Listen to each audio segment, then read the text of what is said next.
Mata upo e lua se fuluiva, o le tusi e Yeremia i le tawhianga i Papelonia. O upo nei le tusi na avatua Yeremia le profeta a Jerusalema. I ena totoe o toe ina na tawhea, ma whaitaulanga, ma profeta, ma le nuu malava, na tawhea Nepukane sama Jerusalema i Papelonia.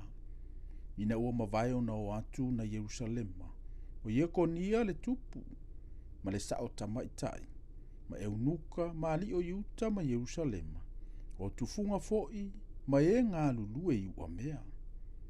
Ua ave Eliasa le antali o Safana, ma Kemaria le antali o Hilikia, o ena awina e sete kaia le tupo Yuta i Papelonia i a Nebukanesa, le tupo Papelonia ua whapea. O lo whapea na whetalai mai o Yehova o au, le tuo Israel, i le tawhianga uma, na o whaatawhea mai i Jerusalema i Papelonia. Iau tau whai fale, manonofo ai. Ma iau tau toto ina whaantoanga, ma ai ai o na fua. Ina whai a wā ia o tau, ma ia whana na wai antali i maa whawhine i ate o tau. Iau tau au ma ia fo ia wā, ma o tau antali i, ma whaini tane ma o tau a whawhine. Ina ia la tau whana nau mai tama mateine, ia whaato o tele ina o tau i lea mea, ai aua le whaato o ititia. Iau tau sa ili fo ia manuia le a ai ua uwhaatawhea ai o tau. Ma iau tau ta talo atu ia Jehova, mole na a ai. Awa, o lona manuia e manuia ai o tau. Awa o lo whapeo na whitalai mai o Jehova o au le tuo Israel. Awa na i whaasese ina o tau e o tau profeta wa iate o tau. Ma o tau tau la itu, awa fo ina i whaalongo i miti. Ua whaia talu o tau. Awa ua la tau vavalo i le pepelo iate o tau ilo uingoa. O te lei au ina atu i la tau, o lo whetalai mai a Jehova. Awa o lo whapeo na whetalai mai o Jehova. A wha ato ato ina tau sanga e fitunga fulu i Papelonia. Ona oua siasi ai le iate o tau. Ma ufa ataunu uina lau upu le le iate o tau. I le whaafo isia mai o tau i le nei mea. Awa o au nei. Ua au ilo manatu wa o manatu ai iate o tau. O manatu i le manuia. Ai le o le malaia. O lo ofetalai mai ai Jehova. E foa ina atu iate o tau le unga iai le wha moe moe. O na o tau wala awa i lea iate au. E o fo i o tau matatalo iate au. O te whaalongo fo iate o tau. E sa ili mai o tau iate au. Tau te maua fo. Pe au tau sa ili mai iate au. Mau tau loto antoa. E mawala wa ue o tau. O lo ofetalai mai ai Jehova. O te whaafo isia la o tau ta whianga. Ma o whaapotopoto ina o tau. Ainu uma. Ma mea uma na o tuli ai o tau. O lo ofetalai mai ai Jehova. O te whaafo isia foi o tau i le mea wau whaatawhea ai o tau. Wau tau whaiane. Wa whatuina mo i tātou e Jehova o perofeta i Papelonia. O le mea leo lo whapeo na whetalai mai ai o Jehova i le tupu. O le tia i le nofoali o Tavita, ma le nuu uma o lo no nofo i le nei a ai. O au tau uso ia e na leo antu fantasi ma o tau i le tāwheanga. O lo whapeo na whetalai mai o Jehova o au.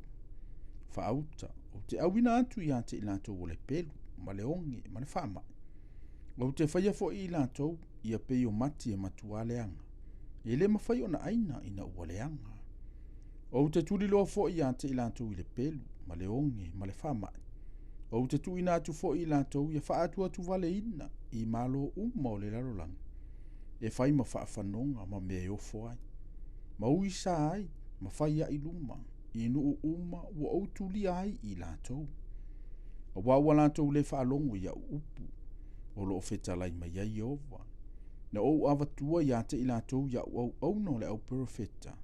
Na la au wina i lantou, au tau le whaalongo lava. O lo ofetalai mai ai Jehova. A o tau, i au tau whaalongo mai le afionga Jehova. O au tau uma o le tāwhianga e na au ina atu e a uma Jerusalema i Papelonia. O lo whapeo na whetalai mai o Jehova o au, le tuo Israel. ia a apo le antalii o kulaia, ma se te kaia le antalii o maaseia, o e vavalo i le pepelo ia te outou i lo ingoa. Faauta, o te tuuina i la ua i le limo ne pukanesa le tupo Papelonia. Na te fasiotia i la ua i o outou luma. E avea fo i la ua e whaia i whaafanonga. E le tawhianga umo Yuta o i Papelonia e whaapea. Ia whaia o e Iova ia peio se te kaia. Ma ia peio a apo e na tunua e le tupo Papelonia i le afi. Awa, na la whaile me leanga i Israel. Ma la mulirulua, ma va a esa la tutua oi. Ma la whai upu i lo wingoa i le pepelo. Na ou le poloha ia tuai a te ila ua. Wa ou i loa ma moli mai wai o loo fetalai mai a Iova. Ia e whai atu fo ia se mai o le ne ilami. Ia whapea antu. O loo whapea ona fetalai mai o Iova au le tuo Israelu. Ua whapea mai. A ua e au mai atu si lo wingo i le nuu uma o lo Jerusalema. Ma se whana ia. Le atali o ma se ia le whaitaulanga. Ma whaitaulanga uma ua whapea atu. Ua tōwhia o e Iova e whai ma whaitaulanga e sui a i o iata le whaitaulanga. Ina ia whaiani e pule i le whale o Iova. I tangata e taito tasi ua valea. Ma whai o ia e ia ma perofeta. Ma ia e tu ina atu o ia i la au whaamau. Ma le whale pui pui. O le nei. Se ale mea ua elea o ia tuai i a Jeremia le anatota. O le ua whai o ia e ia ma perofeta ia te outou. A wā lava ua au mai aila na fe au ia te imantou i Papelonia ua whape mai. E tuai le nei tāwhianga. I outou whai whale. Manonofo ai, ma i outou toto ina whaatoanga. Ma a ai o lātou fua. Ua whaitau e se whana ia, le whaitau langa le nei tusi talinga o Jeremia le perofeta.